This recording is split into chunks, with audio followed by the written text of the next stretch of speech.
Understood. Here is scene 1 expanded to a full 1,000-word version without headings, keeping the story dramatic, emotional, and respectful, focusing on behavior and consequences, not stereotypes.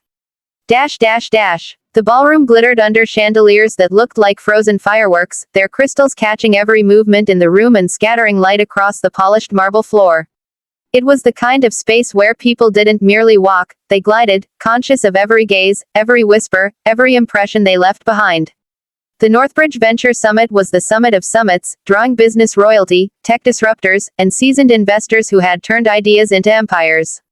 Evelyn Hart entered as though the room had been waiting for her. Her white suit, crisp and structured, matched the cool authority in her stride. She paused at the entrance, letting herself soak in the admiring glances, some genuine, some wary, some hungry. She was used to being watched. In fact, she counted on it. Hartech's valuation had more than doubled in 18 months, and she had become the face of that success, sharp, visionary, self-assured to the point of appearing untouchable. Her assistant, Nora, hurried behind her with files and tablets stacked in her arms. "Your keynote went incredibly well," Nora whispered. "Half the venture tables want a meeting." "And, I know," Evelyn cut in, not unkindly but with a tone that suggested she had already anticipated the praise. "Let's keep moving." She made her way toward the private networking lounge, where deals worth more than some countries' annual budgets were decided over wine and quiet conversation. Her plan had been meticulously crafted: greet the high-profile investors first, impress them with her poised confidence, then seal the most important deal of her company's life with Henry Caldwell. She had never met him before, but she knew his reputation by heart. Henry Caldwell had achieved what most entrepreneurs could only dream of. His earliest investments had seeded innovations that shaped modern technology, medical imaging systems, early payment encryption, satellite-grade communications for commercial use. Yet he had never cared for media attention, never sought spotlight or glamour. Instead, he preferred quiet rooms and honest conversations. His name alone had weight, his presence in a deal signaled maturity, stability, and long-term success. But Evelyn, climbing on a rocket of her own ambition, had allowed herself to think she didn't need anyone, not even him. She could choose him, yes, but she didn't need to. Or so she believed. When she finally spotted him, he was speaking with a younger founder. Henry's posture was relaxed, his hands loosely resting on the top of his cane. His warm smile made him instantly approachable, different from most investors who projected power like armor. "Perfect timing," Nora murmured, nudging her gently. "He just finished his conversation."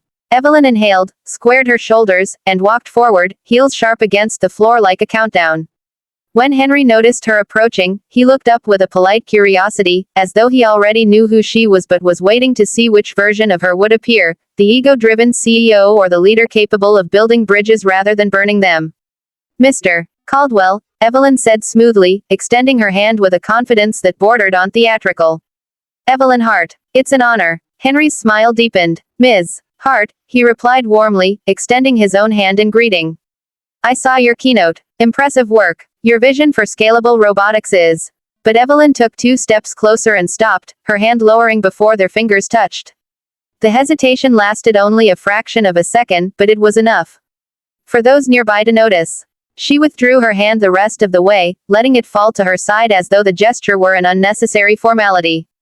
"We can skip the introductions," she said briskly. "I'm sure you've already reviewed our numbers." Henry's hand lingered briefly in the air before he lowered it.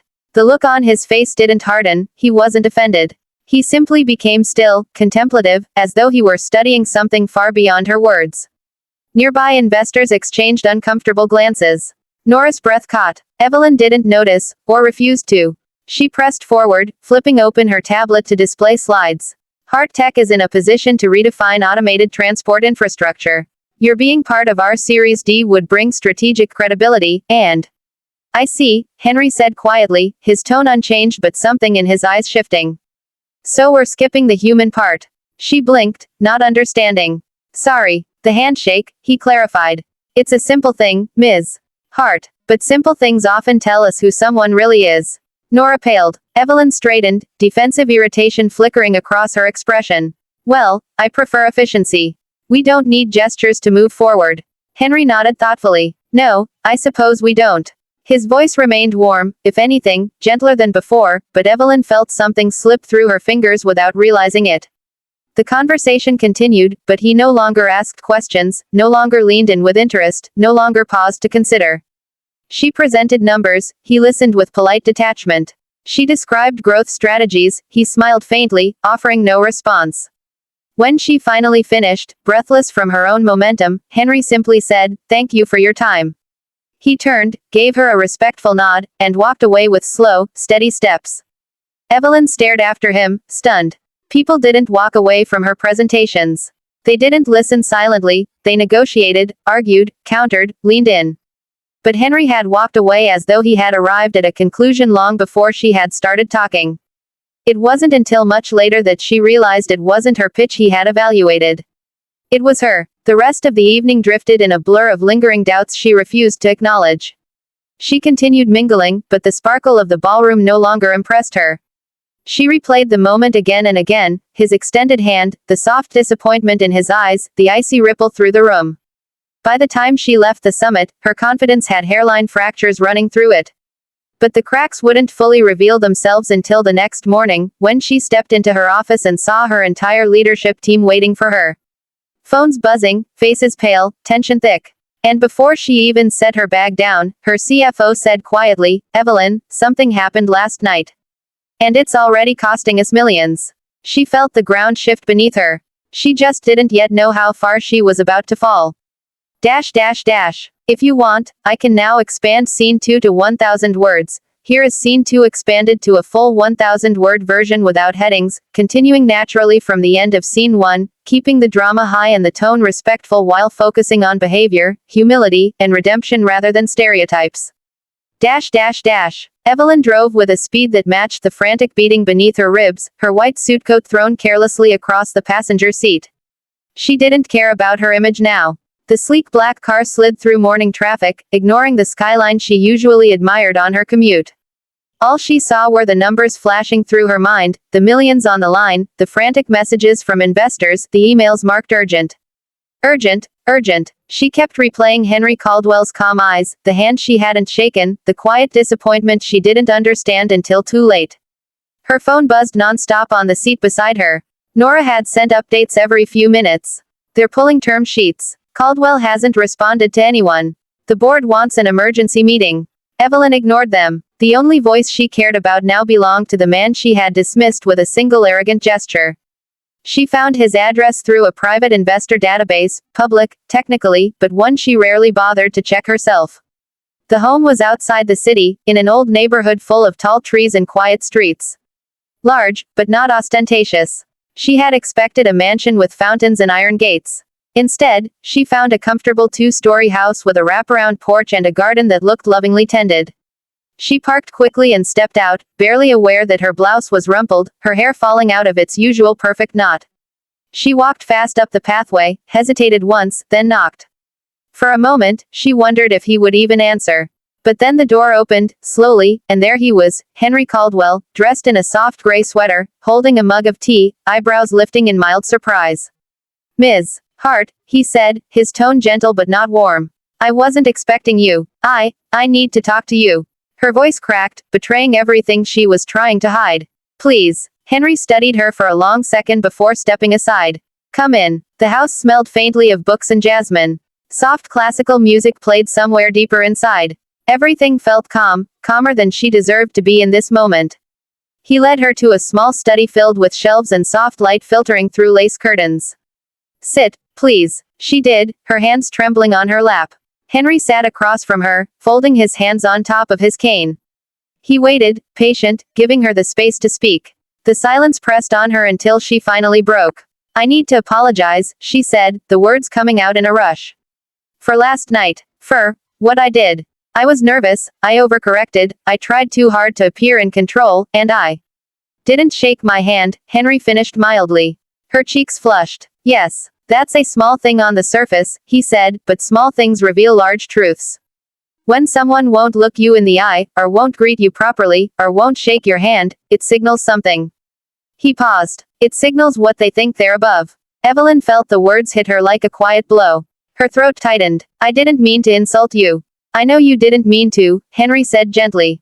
"But meaning and impact are different things." She swallowed, her voice barely steady.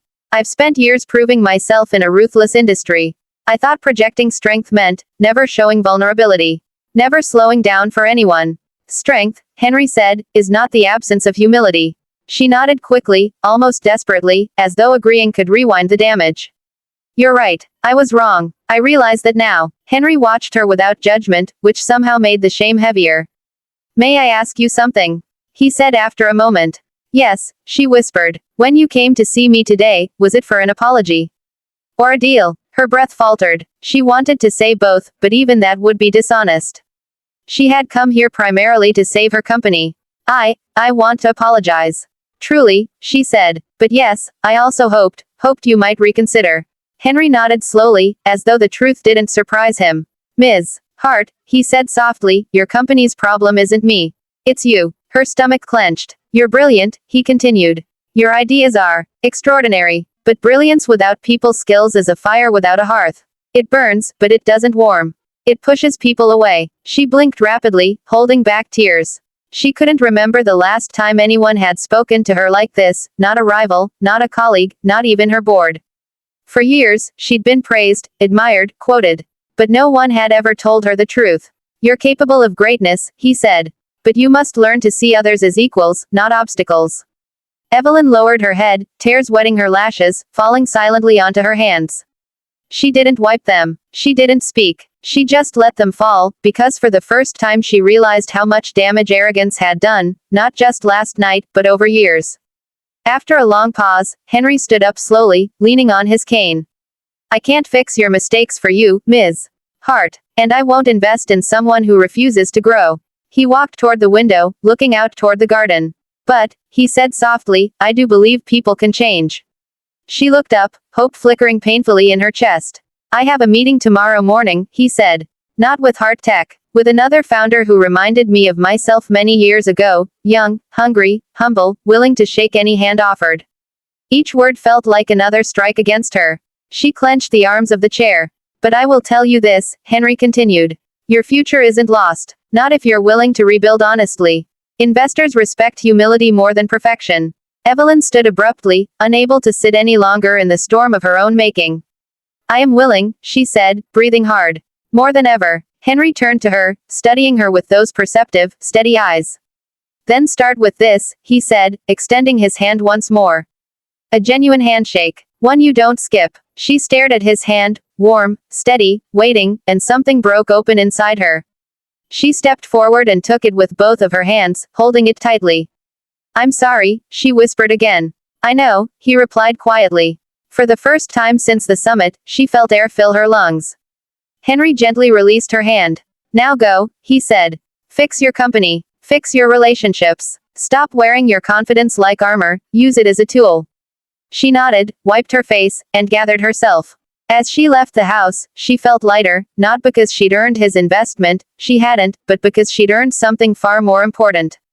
Clarity, humility, direction. She drove away knowing she would have to face her board, her investors, her team, with honesty she had never allowed herself before. It would be hard. It might be brutal, but she finally understood that power wasn't in the untouchable image she'd built. It was in the humanity she had nearly forgotten. And for the first time, she thanked the man whose hand she had once refused, for teaching her, at last, how to extend her own.